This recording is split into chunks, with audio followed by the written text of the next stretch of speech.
Hey guys, welcome to my channel. My name is Blessing and today I am doing a video reaction. This is the first of its kind. My channel is brand new. This is the very first video I'm dropping. So please do well to show me some love by liking and subscribing to my YouTube channel. I really appreciate it. Okay, thank you so much in advance. So today I'm going to talk about a video that has been trending. The video was originally posted by, her name is Starkey Farmstead. So in this video she talks about a book that was written over 100 years ago, and this book sort of predicted that Donald Trump is going to be the president, as in he's going to win the current election that we voted for today. And not only that, that he's going to be the last president, the last elected president of the United States. I'm not sure exactly what that means. Does it mean that Donald Trump is going to take away people's right to vote? I don't really know. But anyway, let's go ahead and watch the video together. I would love to get your input. So go ahead and comment. What do you think about the video? What do you think about the content of this book? I have not read it personally, but I'll try to find it and read it. But anyway, it's a very spooky book. All right, you want to listen and watch this video. Okay, so let's just go ahead and watch together. Hey guys, welcome back to Starkey Farmstead. My name is Samantha. What I'm fixing to show you may be very disturbing to some of you. I ask that you listen to me all the way through because this is 100% true. It is not fake. There is a book written about Baron Trump, and his dad is the last president of the Republic of the United States. Hello everyone, welcome back to Starkey Farmstead. There was a rumor going around that there had been a book written about a young boy named Baron Trump, whose dad becomes the last president of the United States, the Republic of the United States. This book was reported to have been written sometime in the 1800s. So as usual, me, Samantha, went digging. Not only did I find the book, I bought the book. And today we're going to deep dive for the first time into this book. I can tell you what I found out about the author, whose name was Ingersoll Lockwood. From everything I found, yes, he was a Christian. Yes, he had a lot of work in government, everywhere from embassies to even being over a prison at one point. Now, I will share more about the author further into the video, so you're not going to want to turn it off, guys, because this is all very important.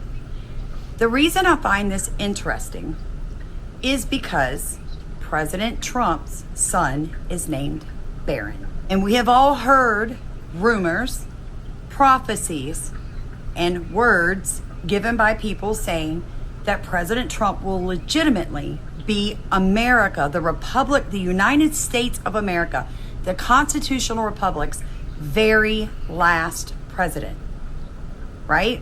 I mean, if you're a Christian, if you're living in this day and age, you've heard somebody say that.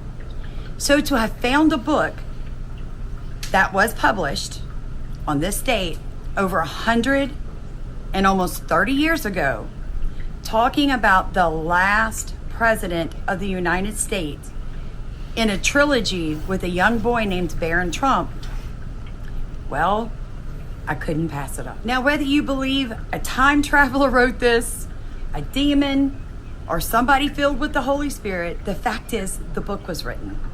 And right now, together, I'm going to read some excerpts out of it. Not much, because I believe if you want to read it, you need to purchase it.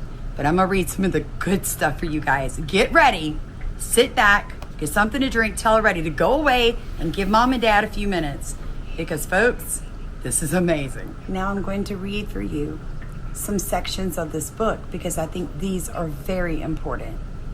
Throughout the length and the breadth of the South and beyond the Great Divide, the news struck every hamlet and village like the glad tidings of a new evangel, almost as potent for human happiness as the heavenly message of 2,000 years ago. Bells rang out in joyful acclaim, and the very stars trembled at the telling, and the telling over and over of what had been done for the poor man by his brethren of the North. The inaugural address was not a disappointment to those who had come to hear it. It was like the man who delivered it, bold, outspoken, unmistakable in its terms, promising much, impatient of precedent, reckless of result, a double confirmation that this was to be the reign of the common people. That much should be unmade and much made over, and no matter how the rich man might cry out in anger or amazement, the nation must march on to the fulfillment of a higher and nobler mission than the impoverishment and degradation of the millions for the enrichment and elevation of the few. Then he threw himself into a chair and, seizing a sheet of official paper, penned the following order and directed its immediate promulgation. Executive Mansion, Washington, D.C., March 4th, 1897, Executive Order Number 1. In order that there may be immediate relief in the terrible financial depression now weighing upon our beloved country, consequent upon and resulting from the unlawful combination of capitalists and money lenders both in this republic and in England, and that the ruinous and inevitable progress toward a universal gold standard may be stayed, the President orders and directs the immediate abandonment of the so-called gold reserve, and that on and after the promulgation of this order, the gold and silver standard of the Constitution be resumed and strictly maintained in all the business transactions of this government. It was 2:00 in the afternoon when the news of this now world-famous executive order was flashed into the great banking centers of the country. Its effect in Wall Street beggars description.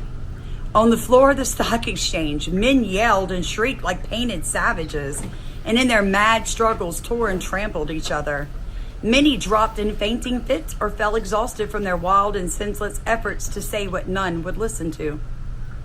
Ashen pallor crept over the faces of some, while the blood threatened to burst the swollen arteries that spread in purple network over their brows of others.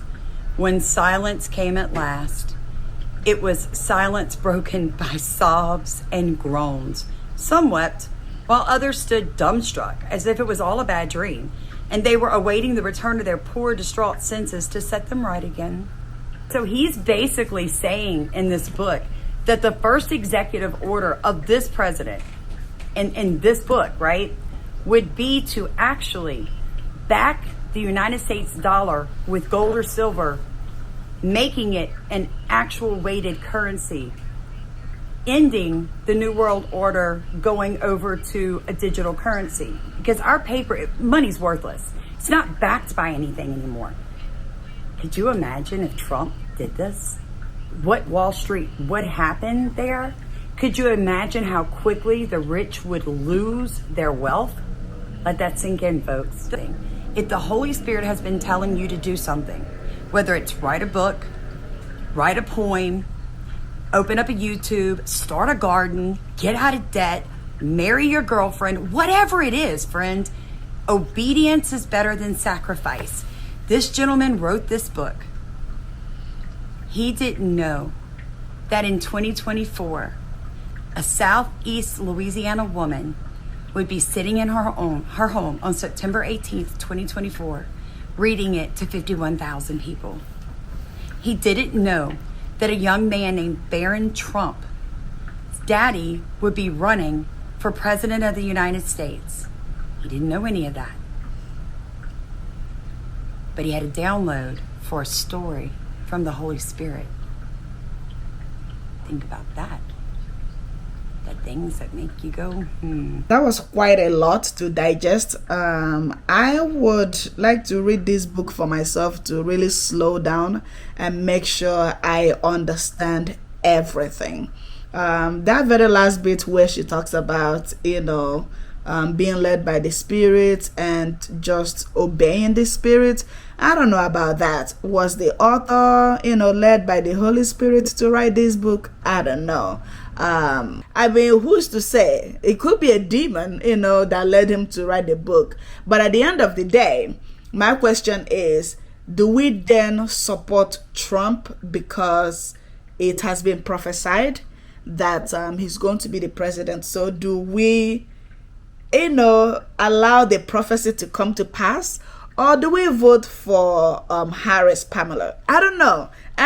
We're not here to talk about politics today. I just wanted to like watch this video with you guys, and yeah, I would love to hear your opinion. Yeah, that's it for today. This is your girl Blessing. I will see you guys next time. Take care of yourselves. Don't forget to like and subscribe to my brand new YouTube channel. Bye.